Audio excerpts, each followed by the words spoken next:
we proceed with Professor John Ouma, speaking on cervical traction, close or open reduction. Professor Ouma, please. Good. Thank you much. I'll just share my screen now. Thank you. Let me start there. I hope you can see my screen. Good. Yes, we can. Yes, so thank you very much for the invite. I'm just going to spend the next 10-15 minutes speaking about this question of cervical traction, closed or open reduction, something that I'm sure all the participants in this Zoom meeting are familiar with, and unless it is a good to go over, to go over familiar territories. So very briefly, the cervical spine, as we all know, is, has its unique anatomy. And I don't think one really needs to, to elaborate much about this, but the specifics about the articulation of C0, which is the occiput, and C2, very unique synovial joint and ligamentous orientation that maintains its stability. And then, of course, subaxial spine, which is different. We know that the C0, C1, C2 area, from those unique joints that join them, we also have this washer sort of C1, which serves almost as a washer between the occiput and C2. And in a unique sort of situation, there's a lot of room for the spinal cord in that area. And we talk about distractions in the cervical area. We rarely sort of mention or rarely discuss issues around that area for reasons that I will go into just now. The subaxial spine, however, is by far the commonest area that involved with when we come to traumatic compression of the spinal cord. And perhaps the reason for that is either that the spinal cord has less space available to it in the subaxial spine, as well as the fact that this part of the spine has these discs in front, apart from the vertebral bodies, large vertebral bodies and discs in front, all of which can compress the spinal cord in certain situations, as well as posteriorly, the unique arrangement of facet joints, which, as we shall see, as we all know, again, under certain conditions of trauma, can become the compressing lesions. So, why do we need to decompress the cervical spine? Now, this is an obvious question, but I'll just go through the obvious answers. So, the spinal cord cannot tolerate compression. And once there is significant compression, there is obviously direct trauma to the spinal cord, as we saw in the first. There are all the minor molecular changes that happen once you have ischemia and that kind of trauma, a reduction of blood supply, worsening of ischemia, the question of instability, worsening the neurology, pain, and so on. But also the fact that the faster we decompress a compressed spine, the neurological outcomes. And by the same token, with any delay of decompression, obviously have significant outcomes, which in the case of the cervical can be completely disastrous. So I think the question of why is not really important. This question also is an obvious one. What are the causes of post-traumatic cervical compression? Now, again, there are many. You could have bony fragments, etc. But I just want us to concentrate for the purposes of this on the facet subluxations, which in fact, I would say in our practice, the commonest reason why we suddenly have to jump out of bed and start decompressing a spinal cord. So that's what I'm going to concentrate on. So what are the facet dislocations of the subaxial spine? Essentially, what we have in the subaxial spine is this unique arrangement where the facets lie in each other, the superior one lying posterior, or the inferior facet of the superior vertebra lying posterior superior to the inferior facet, or rather to the superior facet of the inferior vertebra. It all sounds like a word salad, but I'm sure you all get what I mean. So there's this unique arrangement which, under certain conditions, specifically flexion destruction, one can have a situation where there's significant flexion and destruction resulting in the first case, that subluxation and then purging. That continue, this particular coming to rest in front of the inferior facet, coming to rest in front of the superior facet, And that creates a situation where the spinal canal gets compromised and the spine gets compromised, and there could be other issues as well in terms of what happens to the disc, which too may move and may become part of the problem. In addition to that, depending on the nature of the vector of the force, one could also have fractures. So you may not just have a dislocation or subluxation of the facets, but you could also have a fracture dislocation where one, both of the facets fracture. Same, by the same token, you have this on either one side, in which case unilateral problem, or both sides, in which case you have a bilateral problem. So unifacet dislocation is a unique one. And the thinking is that in addition to the flexion destruction mechanism, you also have a bit of a rotation mechanism, which favors the one side, favors the one side in terms of that facet experiences far more stress and jumps over its facet, over its inferior facet, whereas the one on the other side doesn't. Now, this is a unique situation. It has been described as the most missed injury, cervical injury. In other words, unifacet dislocations are the most missed injury casualties across the world when it comes to cervical spine trauma. And it's easy to see why it can be missed. If one is not very careful, one looks at these x-rays, without paying too much attention, one may miss of the obvious signs. And one of the signs that we see with unifacet dislocations is this so-called bow tie sign, which has been shown. The other sign that has been talked about is reducing laminar space. If you look at the laminar space from your spinal laminar line to the posterior vertebral space, when you have these unilateral facets, it tends to decrease. So one has to be careful. Otherwise, one can miss it, and and that can have disastrous consequences for the patient. However, bifid dislocations in our practice are the commoner dislocations of the subaxial spine that we see.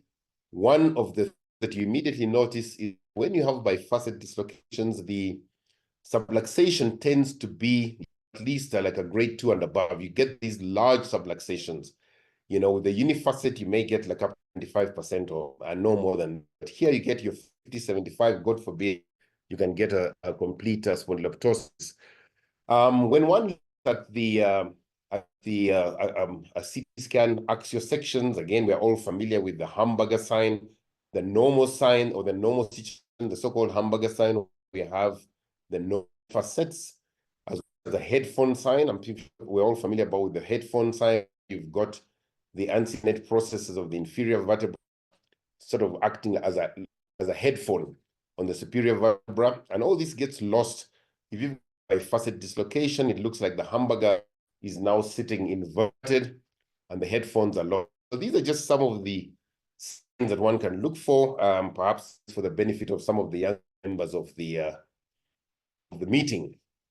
All right, so now I'll just go to the nitty-gritty of this talk, which is really about reducing facet dislocations. I just want to concentrate on facet dislocations. So how do we reduce facet dislocations? Now, there are really 4 main ways in which we do that. And I'll go through each one one by one. So cranial traction, or or so-called tongs traction, or Gardner-Wells, is probably the most known, and I would say the most used technique around the world. It's certainly the one that is perhaps easiest to implement in a casualty situation.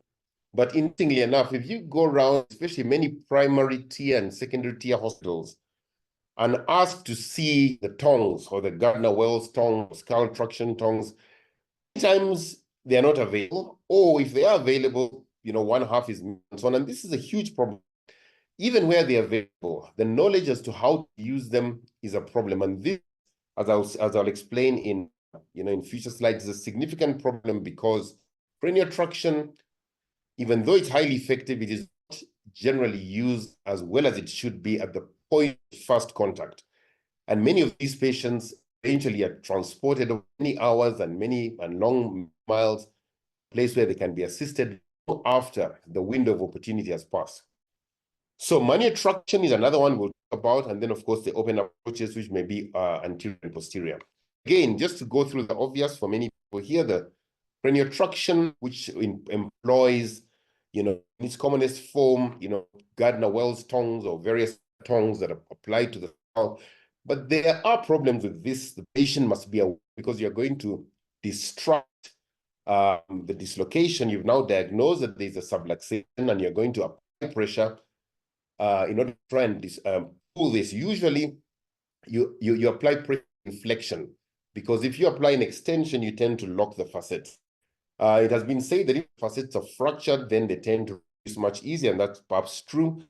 Otherwise, you distract the patient in flexion, which is in a sense the same manner in which they actually sublux first place, and once a facet's purged and you relax it, you then come down. You know that we usually start with around 5 kilograms weight, X-ray to make sure there is no occipital issue, and then increase the weights every 10 minutes by 5 kilograms per level till we get purging, and then we reduce and allow the facets to reduce. There are a number of problems with this. I've mentioned that many hospitals in the primary and secondary care setting where the patients do arrive don't have these devices.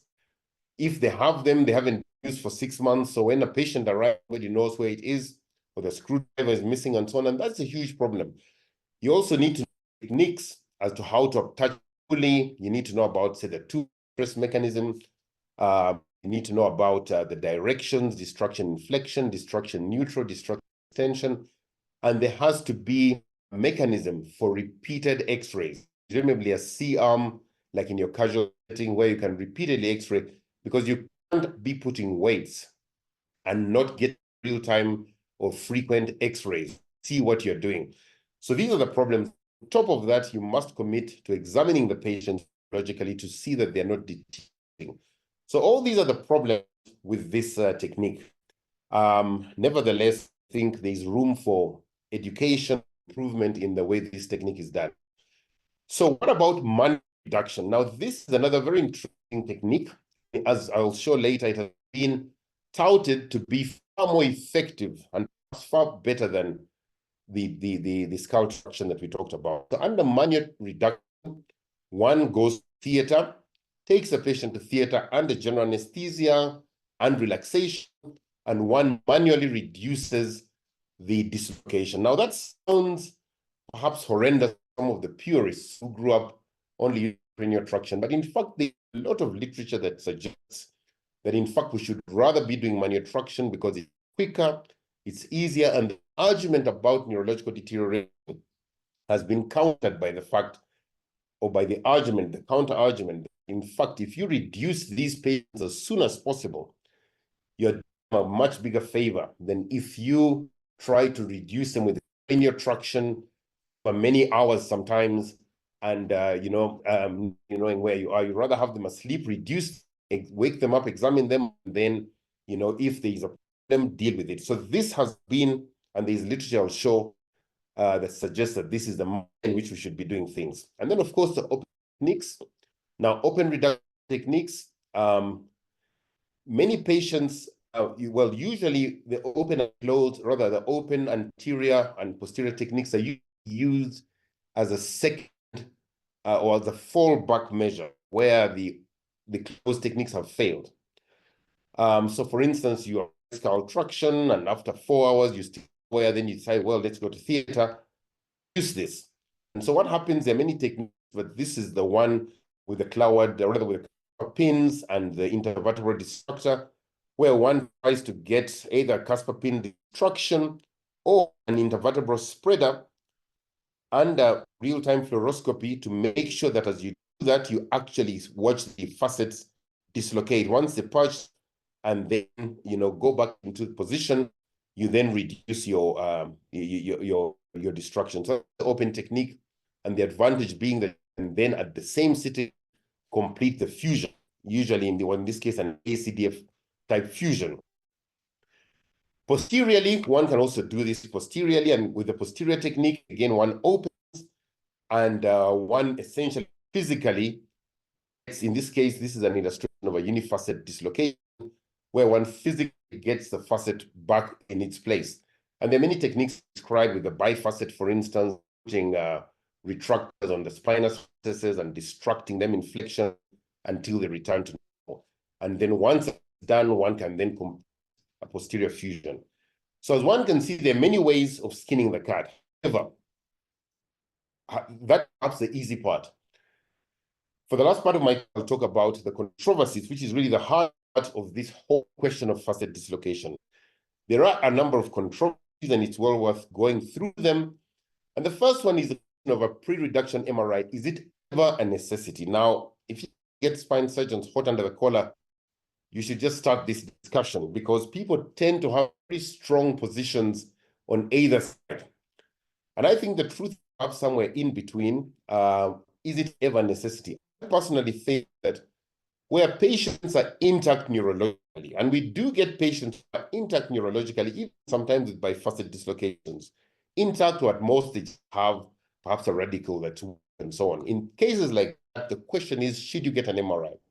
Because the patient has everything to lose if anything goes awry during the reduction. So one would argue that if an MRI is accessible and the patient is intact, it may be an idea to get an MRI to ensure, especially the behavior of disc. Let's say we're talking about a C5-6 subluxation. What is the disc at C5-6 doing? Because infrequently, these discs are moved back and they're sitting behind the body of C5. When you achieve your reduction, you now have a reduction with a huge disc in the canal space causing acute spinal cord compression. So that has been rubbished by many as either infrequent or not significant. There is literature that says that even where that is the case, and you reduce the disc, patients do not necessarily deteriorate, and so on. So one should not waste valuable time getting an MRI. But I still think that if an MRI is accessible and the patient is intact, then that is something that should be looked into. In other cases, I'm not so sure. The other controversy is how quickly should reduction be achieved, and I'll show you one aspect from the South African. What is the most effective method of reduction, which speaks to controversy number 2? Should we be teaching our students skull traction as a primary method, or should we be encouraging manual reduction? What point should we be advocating for open reduction? So these are all controversies. The struggle between union and bifacet dislocations, there is literature suggesting that bifacet dislocations are particularly difficult to reduce with skull traction. And I don't know, we'll perhaps hear from other panelists the experience, and then of course the controversy of anterior versus posterior. So just to rush through this, I think I have 5 minutes left, but the question of pre-reduction MRIs, as I've said, there's a lot of literature, and I've highlighted some of the literature, and you could fill 10 pages with the literature arguing for or against pre-reduction MRI. The reality is many places where patients arrive at with bifacet dislocations or dislocations do not even have an MRI anyway. And so it would be wrong to expect people to wait to transfer patients without dislocating them because of MRIs. But I still think that one should be careful where the patients are in neurologically. There is, I think, a role for that. But in other cases, I think I'm quite happy to suggest that we'll be reducing the patients as soon as possible, and then obtain MRIs if we can, or for that matter, CT mammograms or whatever else we are able to get if there is a concern about the neurology. How quickly should reduction be achieved? Now, the South African courts in 2015, there was a case involving a rugby player who had a bifacet dislocation, and there were a lot of things went wrong, and I think the reduction only happened after 40 hours. In any case, the matter ended up in court as a negligence case, and ultimately argued all the way to the Constitutional Court, which has now made a declaration that these facet dislocations should be reduced within 4 hours of injury. So it's now, for those practicing in South Africa, is now law.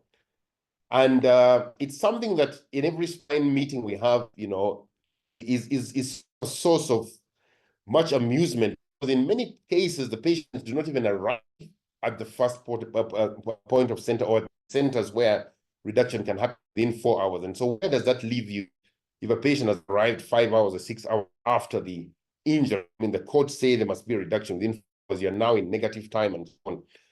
And again, even if the patient arrives within an hour or so, and you're reducing the patient with cranial traction, which is a recognized method, and now it's 1 hour, 2 hours, and it's not happening. I mean, at what point do you abandon this and get to either minor traction or open reduction if you're having one eye on the patient and one eye on the one? Finally, you know, who says 4 hours? How do we know what the spine can tolerate? And so all these questions, and so the question would all agree that it should be as soon as possible. There can be no argument that a spine should not be under pressure, but the question of whether these things can be said in law, as in 4 hours or 2 hours or 5 hours, is, I think, a highly controversial, and it will remain controversial, you know, to the end of time.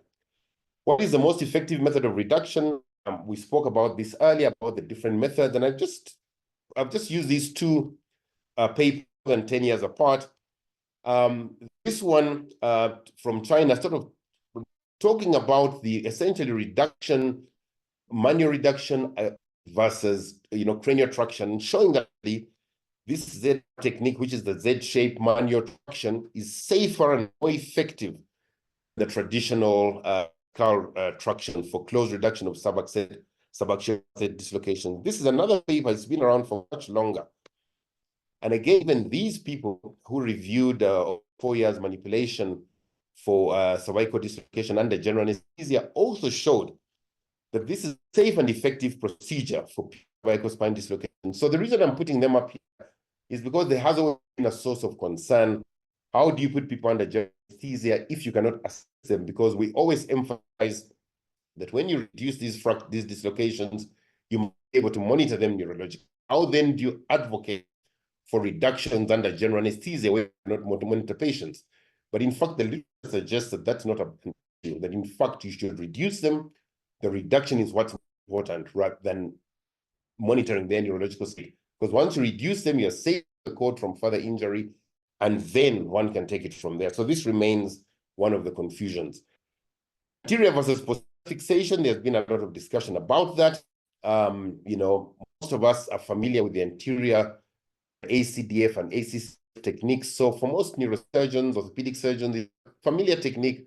There's much less muscle injury, there's much less blood loss. And I think, generally speaking, most of us are quite happy with that. But in some cases where the anterior reduction fails, and in my personal experience, this has been the case with neglected facet dislocations. We do see quite a lot of neglected dislocations, which have been missed for several weeks, and then they arrive. In those cases, frequently posterior reduction is the easier way of doing things. And if you reduce posteriorly, do you then reduce posteriorly, fuse posteriorly alone, or do you reduce posteriorly, turn the patient over and do anterior fixation? I think I'm quite happy in those instances to do a posterior fixation. In select cases, turn the patient over and do an anterior fixation as well. So this remains one of the controversies. So thank you very much. I hope I finished time, but those are the few comments I wanted to make. Thank you. Professor Ouma, for your excellent presentation.